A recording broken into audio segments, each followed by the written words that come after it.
I'm having breakfast with Mary Lee. I'm having breakfast with Mary Lee. Howdy, and thanks for pulling up a chair to the Breakfast with Barry Lee table. On the show this week, we're going to focus on alopecia areata. It's a common autoimmune disease that causes unpredictable, sudden, and severe hair loss. It affects millions of Americans, including people right here in our community. And coming up on September the 26th, it's the very first Winchester Community Walk for Alopecia. Standing by is my guest, Vanessa Martin. She's the lead volunteer coordinator for the walk. And before we join Vanessa, let's tackle the brain buster. According to a study from AAA, 20% of all collisions happen here. Happen where? Is it A, parking lots, B, merge lanes on interstates, or C, back roads? The answer at the end of the show. All right, let's talk about creating hope and building community. Alopecia Awareness Month is coming up in September, and plans are in place for the very first Walk for Alopecia in Winchester. It'll be September the 26th in Jim Barnett Park, presented by Pfizer. It's the fourth nationwide walk, but the very first for Winchester. Alopecia areata is a common autoimmune disease that causes unpredictable, often sudden and severe hair loss. The disease is chronic, lifelong, and presently there's no cure. And the condition affects millions of Americans, including people in our community. My guest this week is Vanessa Martin. She's the founder of Isla Beauty Supply and Hair on Hope Drive. It is good to have you with us. Hi, good morning, Barry. Thank you so much for having me, and thank you for the platform so that we could talk about this often misrepresented condition called alopecia. Absolutely. You know, part of what you do with your business is provide medical wigs, and this disease is something that you deal with firsthand with some of your customers. Yes, absolutely. Before I started my wig store, I didn't even know what alopecia was. I never heard of it.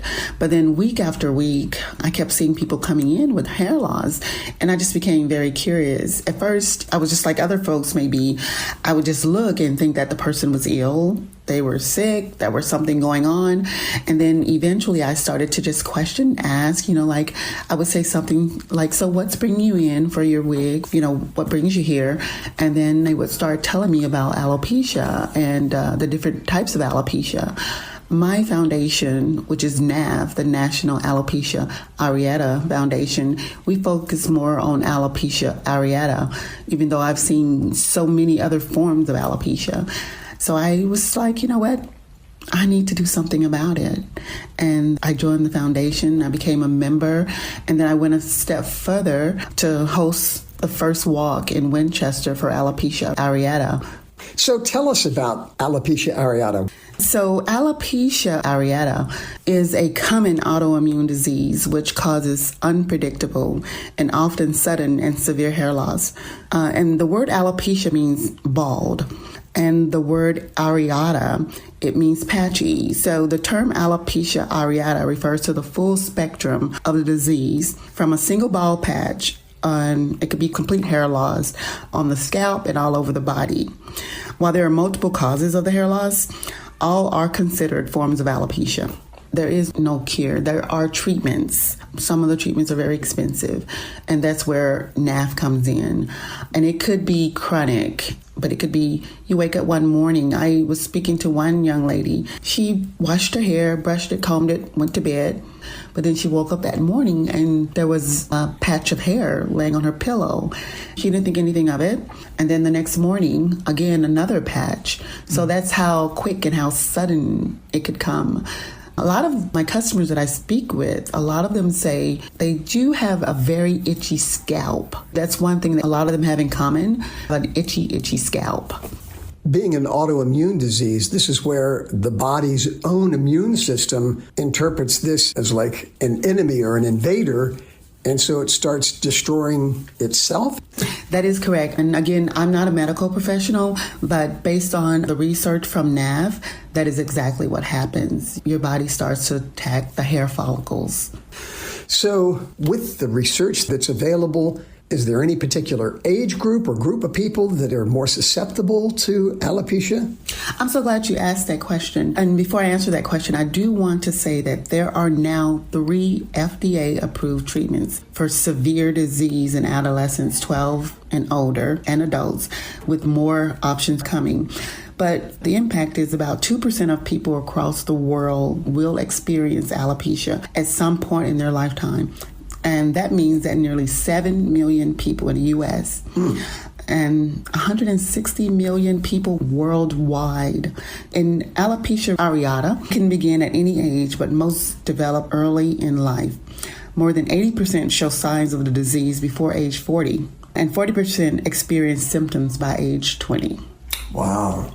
I also wanted to add that research also suggests that women are more likely to develop alopecia areata than men, and that the odds of developing alopecia areata are higher among persons of color. Okay. You know, Vanessa, we're so particular about our hair. I mean, what's the first thing we do in the morning? Yeah. We look at our hair, we brush our hair. Before somebody takes a picture, oh, how does my hair look? My hair. You have become so close to your customers that come to you looking for wigs or solutions to this hair loss. And you hear firsthand of the impact that it has psychologically, socially. Yes, I do. They're very sad stories. One of the youngest customers that I've seen was 5 years old. And there's another young lady. She actually was diagnosed with alopecia at age 5, and she is now 37 years old. So can you imagine being a child and all of a sudden you have hair loss, but you have to go to school? And the emotional effects, like there's a loss of self-identity. There's loneliness, withdrawal, isolation, loss, and grief, because when you lose your hair, it's a loss and it's grief. Sadness, confusion, because you don't know what you're going through. Denial, stress, anger, anxiety, depression, and hopelessness. And even embarrassment.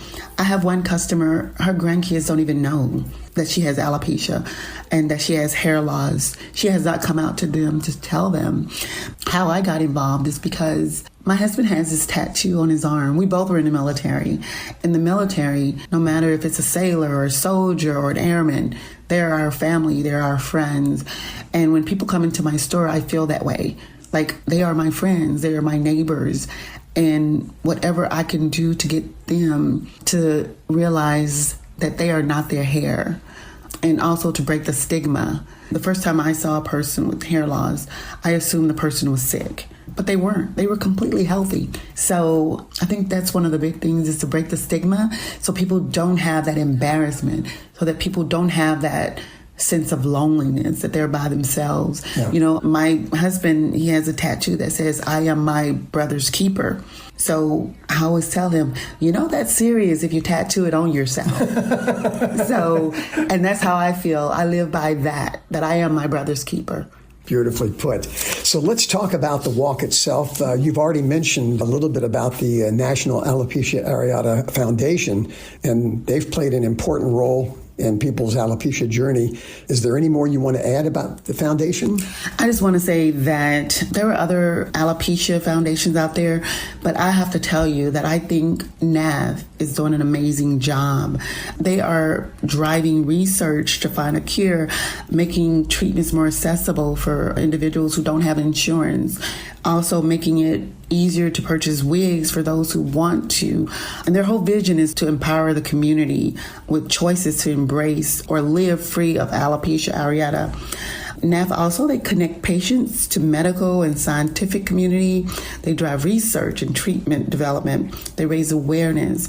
So if you go onto their website at www.naf.org, there's so many resources available. So the walk on September the 26th, this is a fundraiser. Yes, so the Walk for Alopecia is the world's largest alopecia fundraiser, and it is an awareness campaign for alopecia areata. Since its inaugural event in 2023, the Walk for Alopecia has raised over $3 million to support the NAF mission. The Walk for Alopecia here in Winchester is going to be on Saturday, September the 26th, and it's going to be at Jim Burnett Park. It's going to be at the Optimist Pavilion, and that's going to start at 9 a.m. and we're going to walk approximately 1 up to 2 miles. So we're hoping to get more sponsors, more donations, just get the word out there so that we can help NAF meet their mission and bring more awareness. So Winchester, this is our first year hosting the walk.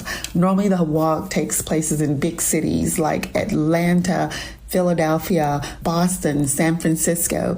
So we're going to see Winchester on the list with big cities. So I'm so grateful for that. And we also have about 45 plus community walks across the country. So anyone, anywhere can walk where you are. I must also mention that we are so grateful to our national presenting sponsor, Pfizer, and our other national sponsors, Sun Farmer, Lilly, AbbVie, Goldman Sachs, and EPGD Business Law. Also, we're looking for local sponsors. So if you'd like to make a donation, please just contact me directly, or you can visit naf.org/walk. How do people sign up to walk? They can go on to naf.org and you can click on locate a walk near me. Put the zip code in and you're going to come up with the Winchester Walk. You can sign up as an individual. You can join my team. My team is called Team Isla. You can also create your own team, which we're highly encouraging folks to create your own team. If you know anybody that has alopecia that's looking for resources, you can also direct them to my store, Isla Beauty Supply and Hair, and we would be more than happy to provide any assistance that we can. And if somebody wants to confide in you to talk about this or just person to person, your number is?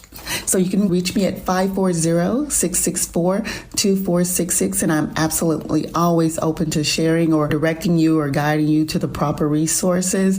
Like I said, we are our brother's keepers. Amen. Vanessa Martin is the lead volunteer coordinator for the Alopecia Awareness Walk on the 26th of September. Thank you so much for sharing this. Thank you, Barry. I appreciate you for opening your platform for us and helping to get the word out. Thank you. And once again, that website for the National Alopecia Areata Foundation is naaf.org. All right, let's see what's coming up on the podcast planner for this week. Monday the 20th, it's Lollipop and Fortune Cookie Day. It's also National Moon Day. It was July 20th, 1969, the Apollo 11 mission where man landed on the moon. I can remember sitting up in the wee hours watching with my family.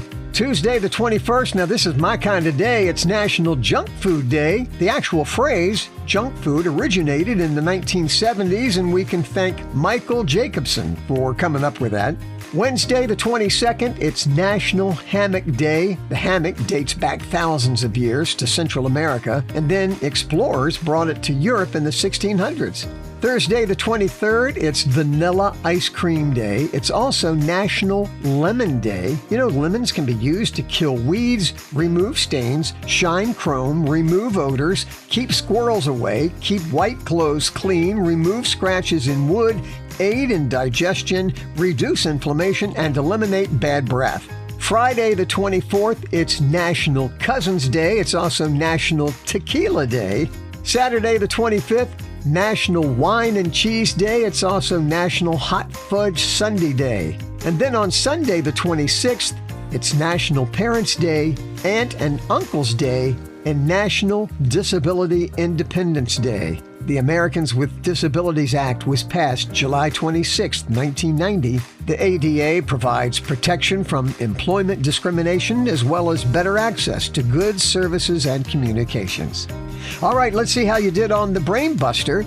According to a study from AAA, 20% of all collisions happen here. Happen where? Is it A, parking lots, B, merge lanes on interstates, or C, back roads? And the answer is A, parking lots. Thanks so much for joining me on the podcast. Invite others to join us. They can listen anywhere they listen to their podcasts from, or just go to the website, breakfastwithbarrylee.com. In closing, this quote from W.R. Persh: "Everyone thinks they have the best dog, and none of them are wrong." Have a blessed week.